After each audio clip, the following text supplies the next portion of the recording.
প্রাচীনকালে কেউ কল্পনাও করতে পারেনি যে মরুভূমি থেকে একটি বিশাল সভ্যতার উদ্ভব হবে। খরাপ্রবণ মরুভূমি, শুষ্ক পাহাড় এবং সামান্য কিছু সবুজ অঞ্চলের ভূচিত্র আরব উপদ্বীপের জনগণকে একটি যাযাবর ও গোষ্ঠীগত জীবনধারা অনুসরণ করতে বাধ্য করেছিল। ইসলাম পূর্ব আরবের অধিকাংশই ছিল মুশরিক এবং কিছু মানুষ একেশ্বরবাদে বিশ্বাসী, যাদের বলা হতো হানিফ। হানিফ শব্দটি পবিত্র কোরআনে উল্লেখ করা হয়েছে, বিশেষত নবী হজরত ইব্রাহিম আলাইহি ওয়াসাল্লাম এর প্রসঙ্গে। তিনি ছিলেন একজন হানিফ, যিনি এক আল্লাহর উপাসনা করতেন এবং মূর্তিপূজা থেকে নিজেকে মুক্ত রাখতেন। পারস্য সাম্রাজ্যের উঠোন আরব উপদ্বীপের পূর্বে ছিল সাসানিয়ান সাম্রাজ্য এবং পশ্চিমে খ্রিস্টান বাইজেন্টাইন সাম্রাজ্য। এই সকল প্রতিষ্ঠিত সাম্রাজ্যের বিরুদ্ধে সুদূরপ্রসারী বিজয় অনুসরণ করে খলিফা ও সুলতানরা সমৃদ্ধি ও বিপর্যয় যুগের হাজার বছরের ইসলামী ইতিহাস প্রতিষ্ঠা করেছিলেন।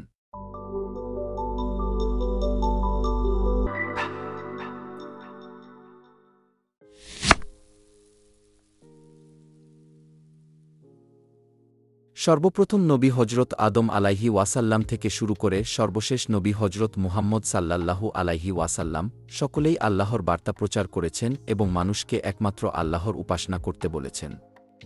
ইসলামের সর্বশেষ নবী ও রাসূল হজরত মুহাম্মদ সাল্লাল্লাহু আলাইহি ওয়াসাল্লাম ৫৭০ খ্রিস্টাব্দে আরবের মক্কা নগরীতে জন্মগ্রহণ করেন। তিনি মক্কায় মূর্তিপূজা, সামাজিক অবিচার এবং অন্ধবিশ্বাসের বিরোধিতা করেন এবং মানুষের জীবনে নৈতিকতা, ন্যায়বিচার, দয়া ও সহমর্মিতা প্রতিষ্ঠার উপর গুরুত্বারোপ করেন।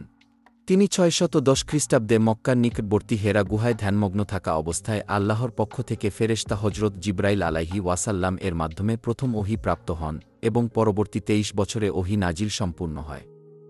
মক্কার নেতারা হজরত মুহাম্মদ সাল্লাল্লাহু আলাইহি ওয়াসাল্লাম এর ধর্মপ্রচারে বিরোধিতা করে এবং তার অনুসারীরা অত্যাচারিত হন। ৬২২ খ্রিস্টাব্দে তিনি আল্লাহর নির্দেশে মদিনায় হিজরত করেন এবং সেখান থেকে ইসলামের শক্ত ভিত্তি প্রতিষ্ঠা হয়। মদিনায় হজরত মুহাম্মদ সাল্লাল্লাহু আলাইহি ওয়াসাল্লাম শুধু ধর্মীয় নেতা ছিলেন না, বরং রাজনৈতিক নেতা হিসেবেও সমাজ পরিচালনা করেন। তিনি মদিনায় মদিনা সনদ নামে একটি সংবিধান প্রতিষ্ঠা করেন, যেখানে মুসলিম ও অমুসলিম উভয়ের মধ্যে পারস্পরিক অধিকার ও দায়িত্ব সুনির্দিষ্ট ছিল। ৬৩০ খ্রিস্টাব্দে মুসলিমরা কোনো রক্তপাত ছাড়াই মক্কা নগরী বিজয় করেন এবং কাবা ঘরকে মূর্তিপূজা থেকে শিরকমুক্ত করে এক আল্লাহর উপাসনার কেন্দ্র হিসেবে প্রতিষ্ঠা করেন। হজরত মুহাম্মদ সাল্লাল্লাহু আলাইহি ওয়াসাল্লাম এর উপর দীর্ঘ ২৩ বছর ওহী প্রাপ্তির মাধ্যমে পবিত্র কোরআন নাজিল সম্পন্ন হয়। বিদায় হজ্জের কয়েক মাস পর ৬৩২ খ্রিস্টাব্দে হজরত মুহাম্মদ সাল্লাল্লাহু আলাইহি ওয়াসাল্লাম ইন্তেকাল করেন। তার প্রচারিত বার্তা ও শিক্ষা সমগ্র মানবজাতির জন্য চিরন্তন আদর্শ হিসেবে রয়ে গেছে।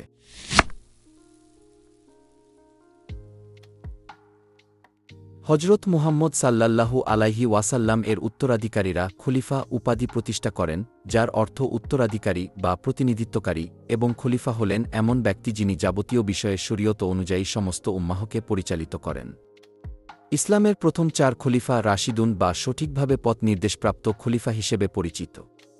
হজরত মুহাম্মদ সাল্লাল্লাহু আলাইহি ওয়াসাল্লাম এর সাথে তাদের সম্পর্ক এবং ব্যক্তিগত গুণাবলীর উপর ভিত্তি করে ধারাবাহিকভাবে হজরত আবু বকর সিদ্দিক রাদিয়াল্লাহু তাআলা আনহু, হজরত উমর ফারুক রাদিয়াল্লাহু তাআলা আনহু, হজরত উসমান গনি রাদিয়াল্লাহু তাআলা আনহু ও হজরত আসাদুল্লাহ আলী রাদিয়াল্লাহু তাআলা আনহু খলিফা নির্বাচিত হন। তারা ৬৩২ সাল থেকে ৬৬১ সাল পর্যন্ত দীর্ঘ ৩০ বছর ক্ষমতায় ছিলেন এবং এই সময়কালে প্রতিষ্ঠান, কর ও আমলাতন্ত্র নিয়ে প্রথম মুসলিম রাষ্ট্রের আবির্ভাব ঘটে। খলিফারা সামরিক অভিযান পরিচালনা করে দ্রুত এবং বিশাল প্রক্রিয়ায় খিলাফতকে ইরান থেকে উত্তর আফ্রিকা পর্যন্ত বিকশিত করেন।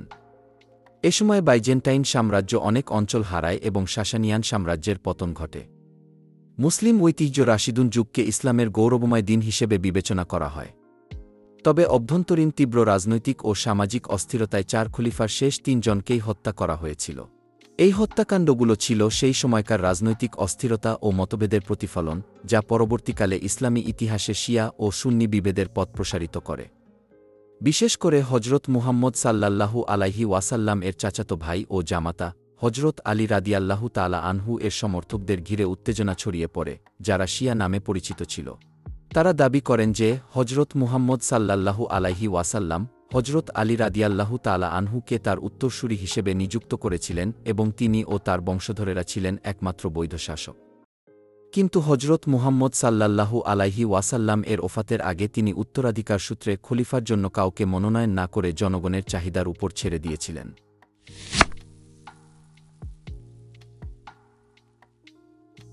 661 সালে সিরিয়ায় বসতি স্থাপনকারী একটি আরব পরিবার, উমাইয়া বংশের সিরিয়ার গভর্নর মুয়াবিয়া ইবনে আবু সুফিয়ান, হজরত আলী রাদিয়াল্লাহু তাআলা আনহু এর মৃত্যুর পর প্রথম উমাইয়া খলিফা হিসেবে ক্ষমতায় আসেন।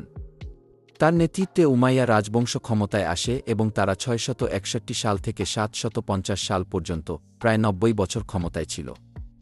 এ সময় ইসলামী রাজধানী আরব উপদ্বীপ থেকে দামেস্কে স্থানান্তরিত হয় এবং তাদের শাসনামলে ইসলামী সাম্রাজ্য পূর্বে মধ্য এশিয়া বা বর্তমান ভারত থেকে পশ্চিমে আইবেরিয়ান উপদ্বীপ বা বর্তমান স্পেন পর্যন্ত প্রতিষ্ঠিত হয়। 732 সালের 10ই অক্টোবর ফ্রান্সের তুর ও পোয়াতিয়ে শহরের কাছে ফ্রাঙ্ক ও বুর্গন্ডীয় সেনাদের সাথে আরব উমাইয়া খিলাফতের সেনাদের যুদ্ধে ফ্রাঙ্করা জয়লাভ করে এবং এর ফলে পশ্চিম ইউরোপে মুসলমানদের অগ্রযাত্রা ব্যাহত হয়। অনেক ইতিহাসবিদদের মতে এই যুদ্ধে খ্রিস্টানরা পরাজিত হলে সমগ্র ইউরোপ ইসলামীকরণের সম্ভাবনা ছিল এবং তা হলে ইউরোপের ইতিহাসই পাল্টে যেত। এই বংশের পঞ্চম খলিফা আব্দুল মালিক ইবনে মারওয়ান আরব পরিচয় ও প্রশাসনিক ব্যবস্থাকে শক্তিশালী করে দামেস্কে ক্ষমতা কেন্দ্রীভূত করেছিলেন। তিনি আরবিকে সরকারি ভাষা, স্বতন্ত্র মুসলিম মুদ্রা, ঘোড়ার সাহায্যে সাম্রাজ্যের বিভিন্ন প্রান্তে ডাক ব্যবস্থার প্রচলন, জেরুজালেমে কুব্বাতুস সাখরা বা ডোম অব দ্য রক নির্মাণ করে মুসলিম স্থাপত্য শিল্পকে অনবদ্য রূপদান করেন। তবে সামাজিক ও রাজনৈতিক বিভাজন, বিদ্রোহ ও গৃহযুদ্ধ উমাইয়া খিলাফতকে সর্বাধিক বাধাগ্রস্ত করেছিল। উমাইয়া খিলাফতের প্রথম খলিফা মুয়াবিয়া ইবনে আবু সুফিয়ানের মৃত্যুর পর তার পুত্র ইয়াজিদ রাজতন্ত্রের মাধ্যমে খলিফা হন।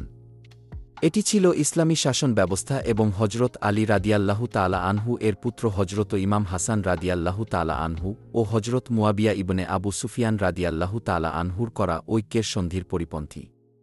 রাজতন্ত্রের মাধ্যমে ক্ষমতাপ্রাপ্ত ইয়াজিদের কারবালা হত্যাকাণ্ড, মদিনায় আক্রমণ, কাবাগৃহে হামলা তার শাসনামলকে চিরকালের জন্য পৃথিবীকে কলঙ্কিত করে রেখেছে।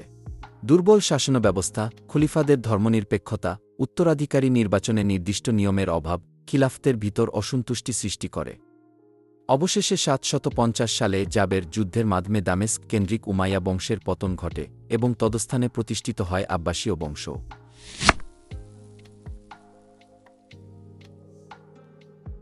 750 সালে রাজনৈতিক ও সামাজিক বিশৃঙ্খলার মধ্যে দিয়ে আব্বাসীয় রাজবংশ ক্ষমতায় অধিষ্ঠিত হয়। এই রাজবংশ ছিল হজরত মুহাম্মদ সাল্লাল্লাহু আলাইহি ওয়াসাল্লাম এর চাচা আব্বাস ইবনে আব্দুল মুত্তালিব এর বংশধর। 750 সাল থেকে 1258 সাল পর্যন্ত সুদীর্ঘ 500 বছরের খিলাফতে সর্বমোট 37 জন খলিফার আবির্ভাব ঘটেছিল। ক্ষমতায় আরোহণের পরপরেই 751 সালে মুসলিম বাহিনী চীনা সাম্রাজ্যের বিরুদ্ধে তালাশের যুদ্ধে জয়লাভ করে। এই যুদ্ধে পরাজয়ের ফলে চীনা সাম্রাজ্য তাদের পশ্চিমামুখী সম্প্রসারণের সমাপ্তি করে এবং পরবর্তী 500 বছর মধ্য এশিয়া মুসলিমদের নিয়ন্ত্রণে ছিল। তালাশের যুদ্ধে জয়ের পর আব্বাসীয়রা খিলাফত সম্প্রসারণের চেয়ে অভ্যন্তরীণ খিলাফত নির্মাণে বেশি মনোযোগী হয়। 762 সালে তারা রাজধানী দামেস্ক থেকে নতুন শহর বাগদাদে নিয়ে আসেন। এর উদ্দেশ্য ছিল রাজধানীকে পার্সিয়ান মাওয়ালি অর্থাৎ অনারব মুসলিমদের কাছে নিয়ে আসা। কেন্দ্রীয় দায়িত্ব পালনের জন্য উজির নামক নতুন পদ সৃষ্টি করে স্থানীয় আমিরদের উপর আঞ্চলিক শাসন ক্ষমতা প্রদান করে ক্ষমতার বিকেন্দ্রীয়করণ করা হয়। তবে আন্দালুসে অর্থাৎ বর্তমান পর্তুগাল ও স্পেনে উমাইয়া খিলাফতের একটি অংশ কর্ডোবা প্রদেশ আকারে 750 সাল থেকে 1492 সাল পর্যন্ত অব্যাহত থাকে। মধ্যযুগীয় এই আব্বাসীয় খিলাফত অসংখ্য কবি, চিকিৎসক, দার্শনিক এবং জ্যোতির্বিজ্ঞানীদের জন্য উর্বর ভূমি হিসেবে কাজ করেছিল। আধুনিক ভূগণিতের জনক ও প্রথম নৃতত্ত্ববিদ আবু রায়হান আল বেরুনি, বীজগণিতের জনক মুসা আল খোয়ারিজমি, আধুনিক চিকিৎসা বিজ্ঞানের জনক ইবনে সিনা সহ অসংখ্য মুসলিম বিজ্ঞানীদের জ্ঞানের পরিধি মুসলিম বিশ্ব ও ইউরোপে ছড়িয়ে পড়েছিল। এজন্য আব্বাসীয় যুগকে ইসলামী সভ্যতার স্বর্ণযুগ হিসেবে বিবেচনা করা হয়। আব্বাসীয়রা সুন্নি মতাদর্শকে ধারণ করে এবং শিয়াদের সমর্থন দান থেকে বিরত থাকে। ফলে কায়রোর ফাতেমীয়রা মুসলিম বিশ্বের কর্তৃত্বের ব্যাপারে আব্বাসীয়দের সাথে প্রতিযোগিতায় লিপ্ত হয়। এই খিলাফতের ক্ষমতা বিকেন্দ্রীকরণে যেভাবে প্রশাসনিক দক্ষতা বৃদ্ধি পেয়েছিল, তেমনি আঞ্চলিক শাসনকর্তারা বেশি স্বায়ত্ত শাসন লাভ করে নিজেদের অবস্থান বংশগত করে ফেলে। এতে আব্বাসীয়রা একটি অভ্যন্তরীণ সমস্যার মুখোমুখি হয়, যার ফলে খলিফা রাজনৈতিক ও সামরিক শাসন হারান এবং নিছক একজন ব্যক্তিত্বে পরিণত হন। তবে মিশরের ফাতেমীয় খিলাফত, বর্তমান স্পেনের কর্ডোবা খিলাফত ও উত্তর আফ্রিকার আলমুহাত খিলাফত ছাড়া প্রত্যেক মুসলিম রাজবংশ আব্বাসীয় খলিফার আনুষ্ঠানিক সার্বভৌমত্ব মেনে চলত এবং তাকে বিশ্বাসীদের নেতা হিসেবে স্বীকৃতি দিত। মঙ্গোল নেতা হালাকু খানের বাগদাদ দখলের পর 1258 সালে আব্বাসীয় খিলাফত আনুষ্ঠানিকভাবে বিলুপ্ত হয়। 750 সালে আব্বাসীয়রা খিলাফত প্রতিষ্ঠা করলেও পশ্চিমে আইবেরিয়ান উপদ্বীপ অর্থাৎ বর্তমান পর্তুগাল ও স্পেন কখনই আব্বাসীয়দের দ্বারা শাসিত হয়নি, বরং উমাইয়া রাজবংশের একটি অবশিষ্টাংশ দ্বারা শাসিত হয়েছিল। পরবর্তীতে 929 সালে তৃতীয় আব্দুর রহমান নিজেকে খলিফা ঘোষণা করে কর্ডোবা আমিরাতকে আনুষ্ঠানিকভাবে কর্ডোবা খিলাফতে প্রতিষ্ঠা করেন। এ সময় আন্দালুসিয়ায় অর্থাৎ বর্তমান স্পেন ও পর্তুগালে বিজ্ঞান, সাহিত্য, স্থাপত্য এবং সংস্কৃতির ব্যাপক উন্নতি হয়। স্থাপত্য শিল্পে ইসলামী শিল্পকলার অন্যতম নিদর্শন হল মসজিদ ই কর্ডোবা, পর্তুগালের লিসবন জেলাধীন সিন্ত্রায় মুরশের দুর্গ সহ অসংখ্য স্থাপনা।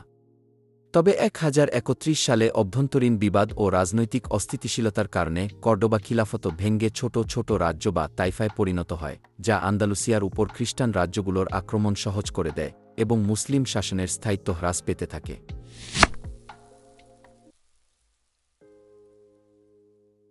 ক্ষমতার বিকেন্দ্রীকরণ প্রক্রিয়ায় আব্বাসীয় খিলাফতের কেন্দ্রীয় শাসন ব্যবস্থাকে দুর্বল করে এবং স্থানীয় শাসক ও অঞ্চলভিত্তিক শাসনের উদ্ভব ঘটায়। এর ফলে বিভিন্ন রাজবংশ আব্বাসীয় খলিফার নামমাত্র অধীনস্থ থাকলেও তাদের নিজস্ব শাসন ব্যবস্থা ছিল। তবে শিয়া মতাদর্শী বুইদ রাজবংশ ও ফাতেমীয় খিলাফত ছিল মূলধারার সুন্নি ইসলামী আব্বাসীয় খিলাফতের পরিপন্থী। 934 সালে আহমদ ইবনে বুইহ বাগদাদ দখল করেন এবং আব্বাসীয় খলিফার উপর কার্যত নিজেদের কর্তৃত্ব প্রতিষ্ঠা করেন। তবে খলিফাকে ক্ষমতাচ্যুত না করে তারা তাকে প্রতীকী শাসক হিসেবে রেখে নিজেরা বাস্তব ক্ষমতা দখল করে রাখে। তারা পার্শ্বের প্রাচীন ঐতিহ্য এবং ইসলামিক সংস্কৃতির সমন্বয় ঘটিয়ে একটি বিশেষ ধাঁচের সাংস্কৃতিক পরিবেশ তৈরি করেছিল। বিশেষ করে ফার্সি ভাষায় আরবি শব্দভাণ্ডার ও ব্যাকরণিক কাঠামো প্রবেশ করতে থাকে, যা ভাষাটিকে সমৃদ্ধ করে। 100 বছরেরও বেশি শাসন আমলের শেষের দিকে তাদের অভ্যন্তরীণ দ্বন্দ্ব, দুর্বল প্রশাসনিক কাঠামো এবং বাহিরের আক্রমণের কারণে সাম্রাজ্যটি ধীরে ধীরে দুর্বল হয়ে পড়ে এবং 1062 সালে সেলজুক তুর্কিদের আক্রমণে তাদের শাসন অবসান ঘটে।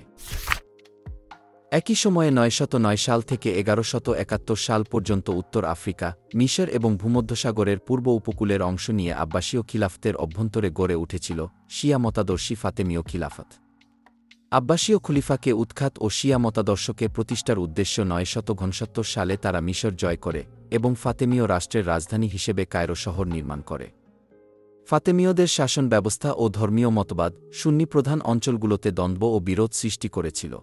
তারা 970 থেকে 972 সালের মধ্যে মিশরের কায়রোতে আল আজহার বিশ্ববিদ্যালয় গড়ে তোলে, যা শিয়া মতবাদ প্রচারের কেন্দ্র হয়ে ওঠে। তাদের শাসন ব্যবস্থা তখনকার সুন্নি শাসকদের মধ্যে অসন্তোষ তৈরি করেছিল এবং তাদের শিয়া মতবাদ ছিল ইসলামী ঐক্যের জন্য হুমকিস্বরূপ।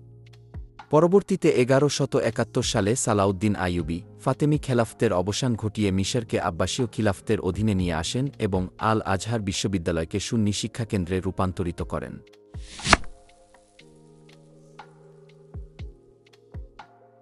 একাদশ শতাব্দীতে নানান অভ্যন্তরীণ ও বৈদেশিক সমস্যা, রাজনৈতিক সংকটে জর্জরিত হয়ে আব্বাসীয় খিলাফত সোনালী গৌরব হারিয়ে ক্ষুদ্র ক্ষুদ্র স্বাধীন রাজ্য বিভক্ত হতে থাকে।